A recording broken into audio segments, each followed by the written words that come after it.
Hey guys, Bridget with San Diego Seed Company, and today I'm going to talk about what you should be planting in your November garden in zone 9 and 10. Now before I do that, make sure you hit the like and subscribe button so you're notified anytime we do videos on what you should be planting each month.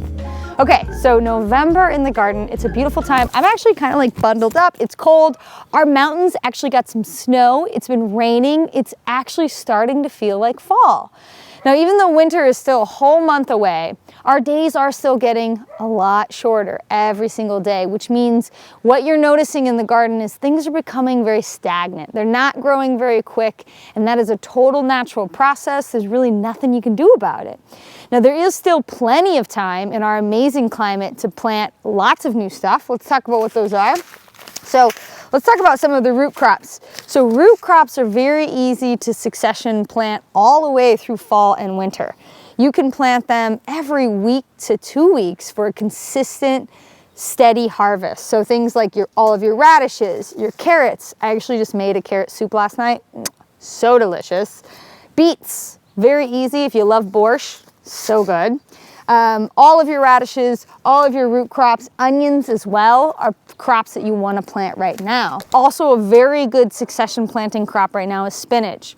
We eat tons of spinach in my household, and I love to have lots of it on hand at all time. I make tons of smoothies, purees, eat it in salads, and so I'm going to plant this every 2 to 3 weeks from now, basically until spring. I want a constant, steady supply of it. So spinach is very easy to grow. All of your leafy greens you want to plant right now, one of my favorites right here. All of your peas. So yellow potted peas, sugar daddy, all of those peas you can plant now and grow them up a trellis. Kales, so dark leafy greens like collards, another really amazing kale. Kohlrabi, a total bizarre, weird, underrated vegetable that's absolutely delicious. You can plant that in your cool season garden.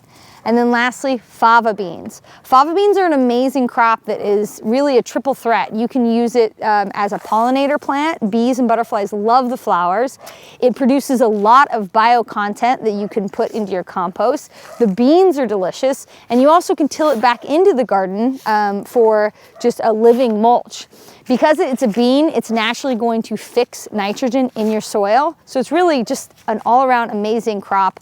If you are the kind of person that doesn't do a lot of gardening in the wintertime, at the very least, plant some fava beans and just let them go. They will do so much good for your garden come next spring.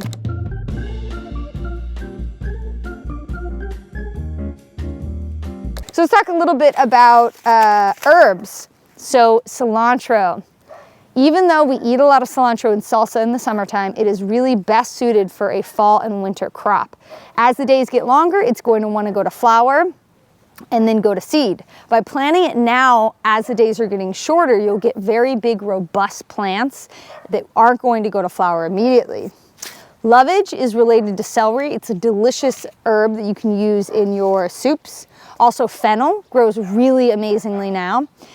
Fennel is another easy plant that if you're not a big gardener right now, you should plant fennel just for the butterflies.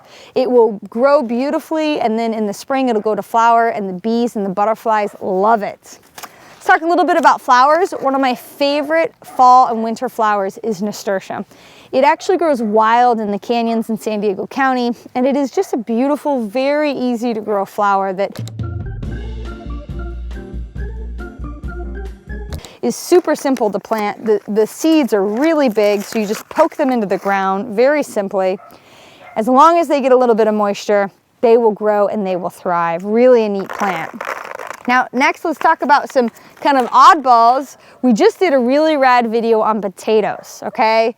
You want to plant potatoes now, fall through winter, for zone 9 and 10 so that you can take advantage of as much growing time as possible. So I know we have a limited amount of these that we're offering online. Get them now so that you can plant them after they have sprouted. Okay, so let's talk a little bit about what not to plant. So obviously broccoli, cabbage, cauliflower, those are all cool season crops. Why didn't I mention them? Well, I didn't mention them because it's really getting too late for these plants to totally thrive.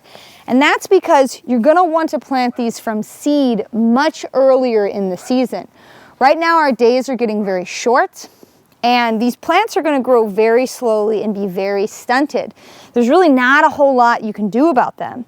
And although it is totally possible to plant them now, because they are going to stay small for so long, they're more likely to get destroyed by pests and insects and things like that. They can't outgrow the natural enemies in the garden space because they're gonna be this small for a really long time.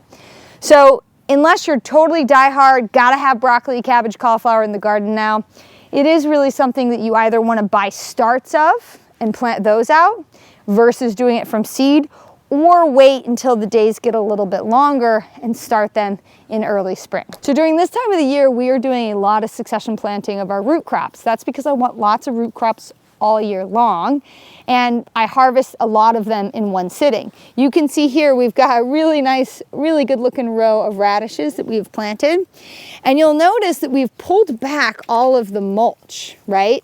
Now, I talk about mulch all the time in my videos. I mean, I'm kind of obsessed with it, and it's because it's really important to a thriving garden in zone 9 and 10. Now, one drawback of it is when you go to direct sow small seeds like radishes, beets, carrots, you need to pull that back. So you can actually see in all of this bed, we have pulled back the mulch to ensure that we are direct sowing into just the soil, right? A little radish seed cannot germinate through something like that. So you need to rake back the mulch to guarantee that those are going to germinate easily and quickly. So why do we have wood on top of the soil? Well, we've got a really great video on how you can use wood to cover your carrot seeds to guarantee quicker and more even germination. And this is a good example. So underneath here, we actually planted some cilantro seed a couple days ago.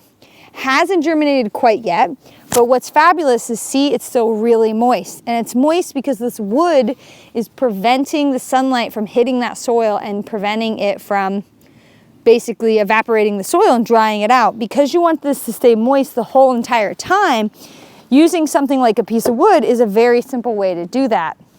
You can also use row cover. Row cover is going to hold in moisture. It's going to keep the temperatures a little bit warmer, but wood is another really great option. So during this time of the year, there's a couple different things that I want you guys to do. One, I want you to relax. I want you to enjoy the shorter days, the extra time with family, all of the holidays, and I want you to spend time reflecting in your garden on what you can improve. So on our farm, we actually don't plant anything this time of year, and that's because we're focusing on infrastructure improvements. How can we make our farm better and thrive and be really just kick butt come spring? We use this time of year to do that. So when you're in your garden, think about upgrading irrigation. Think about adding more compost or mulch if you need to. Adding all the things that you can't do during the spring because it's just simply too hectic and too busy. Bearing in mind, you still can plant all the crops that I just mentioned during this time of year. They're gonna grow slowly, but they are going to grow, and you are gonna get to enjoy those delicious crops with family this holiday season.